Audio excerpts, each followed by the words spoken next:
Hey there, adventurers. Welcome to Let's Just Go podcast. I'm Kayla, and I have been recapping my cruise that I took in June on the Disney Dream in Europe.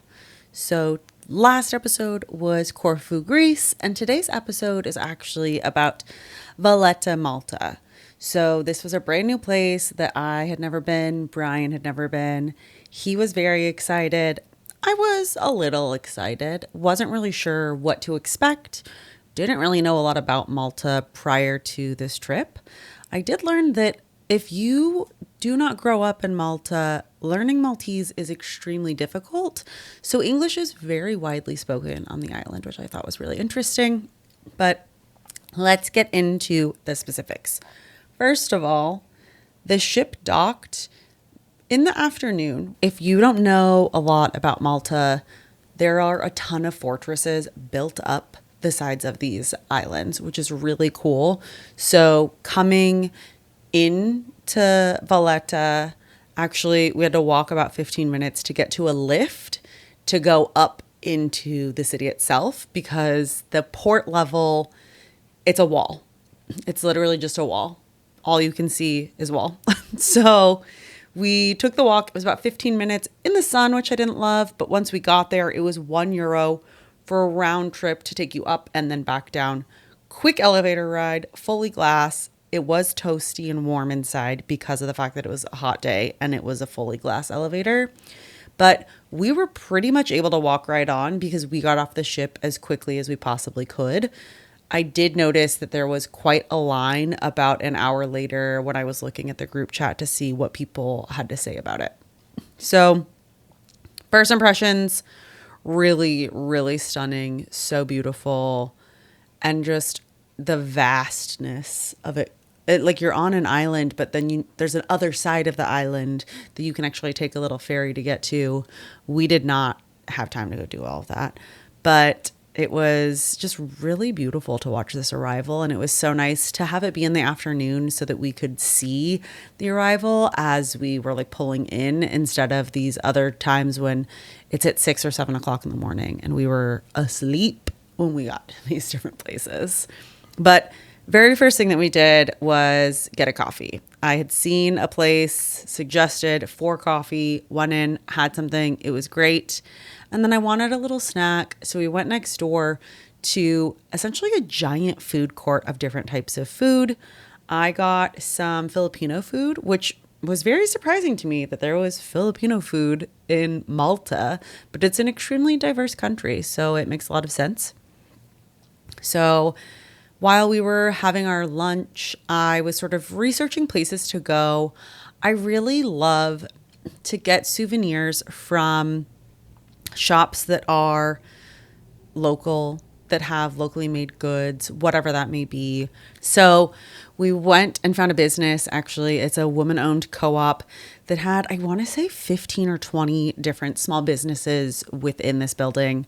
It was really cool. There was a wide variety of different items. There was clothing, accessories, skincare, makeup, really anything that you could think of, they had. And I actually bought a really cute bag charm and also got a tinted balm from the woman who I was talking to because she had a skincare brand.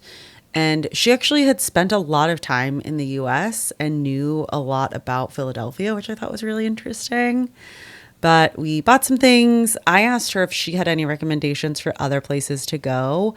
And she said that I needed to go to Hollywood. So Hollywood was a store where everything was made in Malta by local artisans. And it was so cool. We were the only people in the store when we got to Hollywood because it is a walk down a hill. So Malta, at least Valletta, has a lot of hills. So you walk down a hill and the store is sort of at the bottom.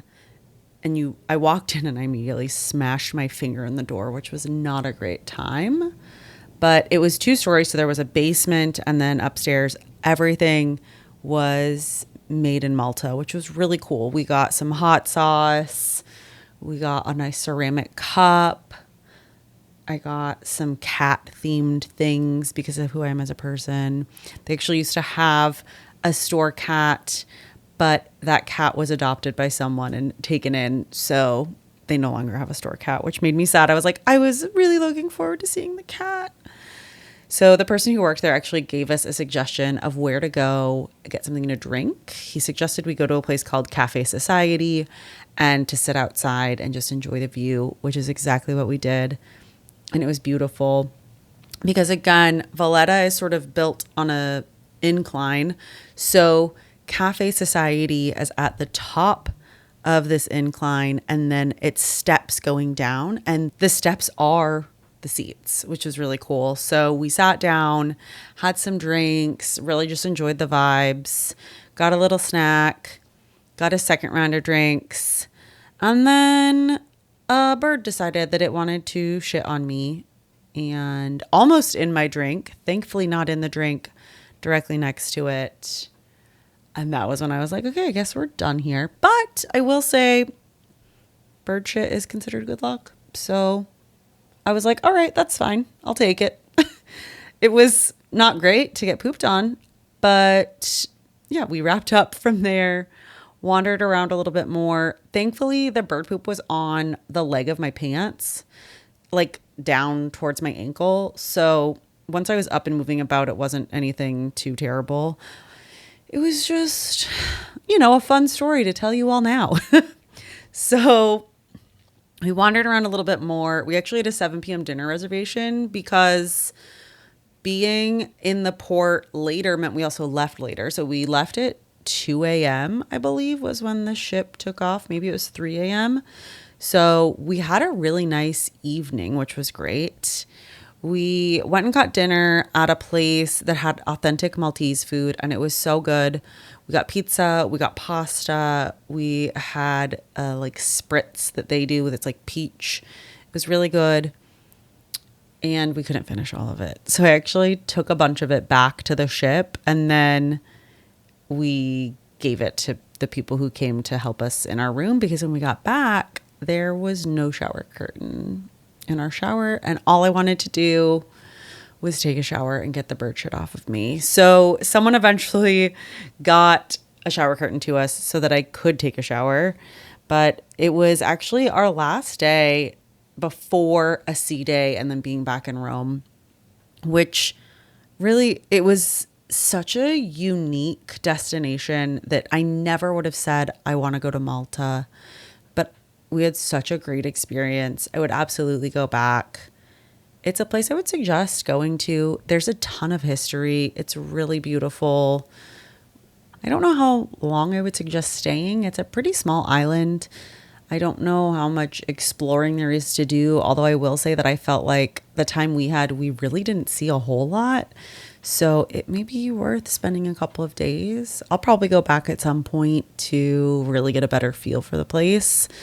But I really think if you're going on a cruise and it is a destination to visit, absolutely, that's a fantastic destination. This cruise in general just was really great ports. And I also realized very recently that I forgot an entire day of the cruise. I didn't forget it, but I didn't take notes on it. But I went to Dubrovnik at some point in here. We went to Croatia. I'm going to be honest with you, I didn't actually go into Dubrovnik. We went along the coast to some wineries. But that's going to be the next episode once I unlock some memories in my noggin. Until next time, though, let's just go.